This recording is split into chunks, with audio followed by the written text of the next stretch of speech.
In this video, we're going to talk about composite functions. So that's another way to put functions together. So we already looked at adding, subtracting, multiplying, and dividing functions, but we can compose functions. So the idea is you put one function inside of another function. Okay, so let's just see an example of how this might work. So suppose we have an ice cube, okay, and it's melting on the table. It's creating a circular puddle of water. Okay, after t minutes, we know the radius of the puddle is 2t inches. So we know the radius in terms of t, the time. We want to know the area after 3 minutes. Okay, so we want the area in terms of the time. So let's think about what we know. Okay, so the first thing is we know that the radius, I'm going to call that r, so r of t should be 2t. So this is the radius in terms of how long it's been melting, so in terms of the time. We also know the equation for the area because it's a circle, but this is in terms of the radius, so that's actually a of r. So the radius of a circle is pi r squared. Okay, so that's the area in terms of the radius. Okay, so now what we want a of t. So that's the area in terms of the time. So we know the radius. So what you can do, I'm just going to get a highlighter here. So I know r of t. I can just sub that in for r, and then I'm going to have area in terms of time. Okay, so, and we could do this at a specific moment. So when t is 3, because that's when we want the area, when t is 3, the radius at time 3 is going to be 2 times 3, or 6 inches. Okay, so now I know how big the radius is, so that means that the area at 3 minutes is going to be pi times the radius at 3 minutes squared. So that's going to be 36 pi. Okay, so or you could do it for any t.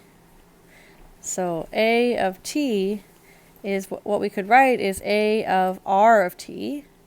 So that's where we sub in r of t for r. So that's going to be pi times 2t all squared, which is going to be, I need to square the 2, so it's going to be 4 pi t squared. Which again, if I take now a of 3, this is going to be 4 pi times 3 squared. 3 squared is 9. 9 times 4 is 36. So we also get 36 pi. So that's doing it for all t. So here we actually get a formula for the area in terms of the time. Whereas in the first method, we only got the answer for that one specific t value. Okay, so that's the idea behind the composition of functions. So when we're doing function composition, suppose f and g are functions, where x is in the domain of g, and g of x is in the domain of f.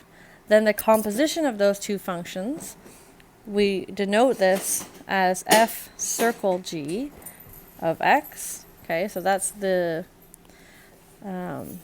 you read this as f composed with g.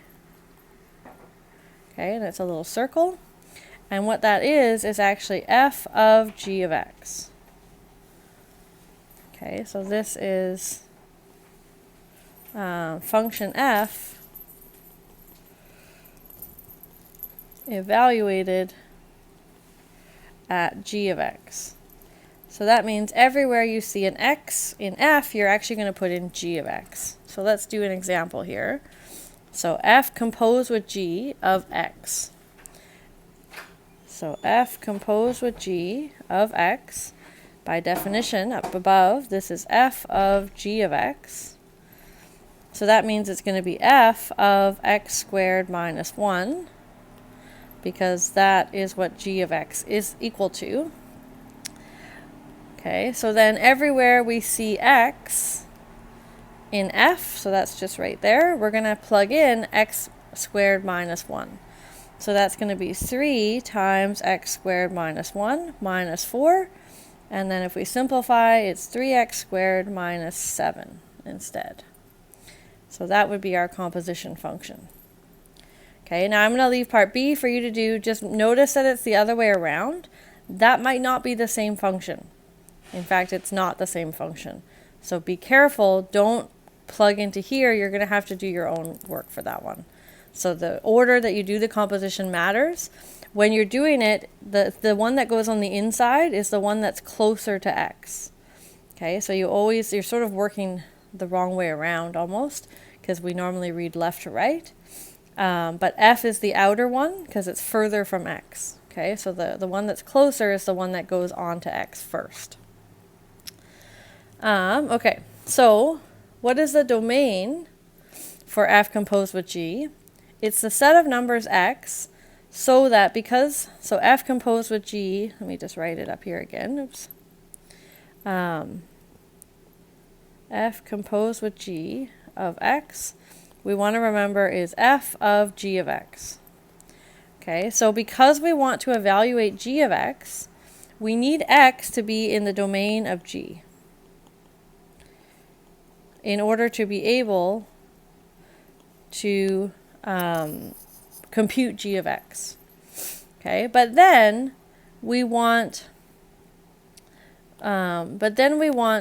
to compute f at g of x. So that means that we need g of x to be in the domain of f. So we need both of those things to happen.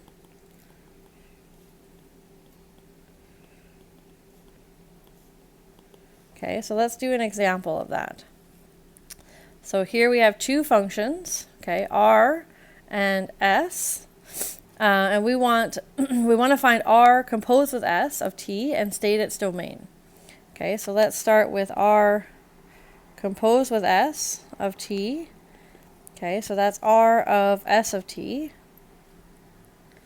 Okay, so that's going to be wherever I see t, so it's r of 3 over t minus 1. So wherever I see t in r, I'm going to put in 3 over t minus 1. So it's going to be 1 minus 2 times 3t minus 1 plus 3 over t minus 1 all squared. Okay, so everywhere there was a t, we put in s of t. Okay, now simplifying this slightly, we could have 1 minus 6 over t minus 1 plus 9 over t minus 1 all squared. Okay, now you could make this one fraction. You don't really have to find the domain, so this is the function. If you want to make it one fraction, okay, we're going to need a common denominator. So I'm going to have to multiply this one by t minus 1 squared on the top and the bottom, and this one by t minus 1. Okay, so I'm going to get t minus 1 all squared minus 6 times t minus 1 plus 9. And that's all over t minus 1 all squared. I'm just going to leave it like that. Okay, now for the domain, so we could look at the domain of s first. Okay, so that is t, everything except t equals 1. Okay, now the domain of the r function, r is a polynomial in t, so that's actually all real numbers. Okay, so together, so I can't have t equals 1 because I need to compute s of t. Okay, so that one's out for sure. And then I want to think about the y values of s of t. Okay, but that's not going to be an issue because r is all real, the domain's all real numbers. So there's no there's no bad numbers I can get from S of t. Okay, so here the domain of R composed with S is also just t not equal to 1. Or in interval notation, it's negative infinity to 1, and then 1 to infinity, where I don't include the number 1. Okay, now I'm going to leave S composed with R of t for you. This one is a little bit harder to find the domain. Okay, so just be aware of that when you do it. I'm also going to leave this table for you to try. And let's go to example 4 here. So let's say that I have a function f of x is 3x minus 9, and g of x is 1/3 x plus 3, and it wants us to show that f composed with g of x equals x, and also g composed with f is also equal to x. So there's two things to show. I'm just going to do one of them. Now, I'm going to make a note here. Okay, these are special functions that we're going to talk about in the next section. Okay, so this is not always true.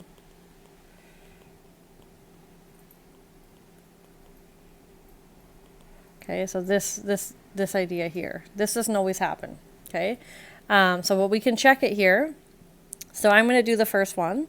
So f composed with g of x is going to be f of g of x. So that means every time I see x and f, I want to put in 1/3 x plus 3. Okay, so that is going to be 3 times 1/3 x plus 3 minus 9. And then if I simplify, this 3 has to go through. 3 times 1/3 x is just x. And then I get plus 9, and then I still have the minus 9. So obviously those cancel out, and I just get x, which is what I wanted. Okay, so that tells me so far that f composed with g of x is equal to just x. Okay, now you want to do the other side, so you'd still want to do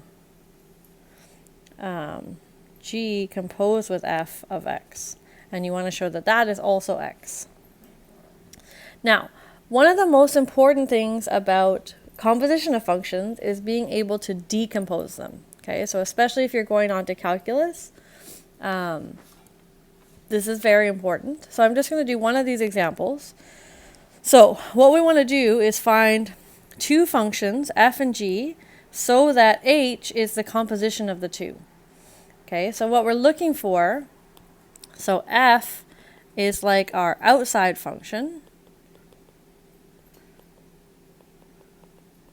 Okay, and g is our inside function, because that's what happens when you compose two functions. Okay, so you want to think, is there something that's inside something else? Okay, and for this one, maybe it's not too hard to see that 2x plus 1 is inside that cube. Okay, so what you could do, so I'm going to write answer 1. There's many different correct answers here. Okay, so answer 1 I could use, so I want f of x and g of x. So g of x is going to be my inside function. That's going to be the 2x plus 1. And then to find the function f, I want it to be everywhere that the g occurs, I actually want to replace that with x. Okay, so this is going to be x cubed. Okay, so try and do that. Okay, so f of g of x is going to be f evaluated at 2x plus 1. And if x is x cubed, everywhere I see x, I'm going to put in 2x plus 1. And I'm going to get 2x plus 1 all cubed, which is what the function is. Okay, now I'm going to show you just maybe a couple of others, because I know this is difficult. Okay, this is number 1, though, is the best answer in terms of calculus usefulness. Okay, but we could also say maybe the inside function, is just 2x. Okay, that is inside something as well. So maybe our g of x is just 2x. Then what we would want our f to be, everywhere I see 2x, I'm going to put x. So that's going to be x plus 1 all squared. Okay, so that would also work. So if you compute f of g of x, everywhere you see x here, you're going to put in 2x, and that's going to give you the function h of x back. Okay, so there's lots of different answers for these, but some of them you'll find out later are more useful in calculus.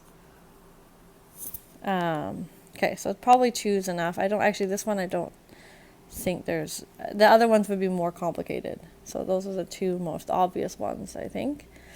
So try to do part B on your own, and like I said, there's many different answers for this one. So in the next video, I'll show you a bunch of different ones. So if to make sure that you did it right, all you have to do is compute f of g of x and see if it's equal to h of x. Okay, the original function, or this one, sorry. So that's the basics for function composition.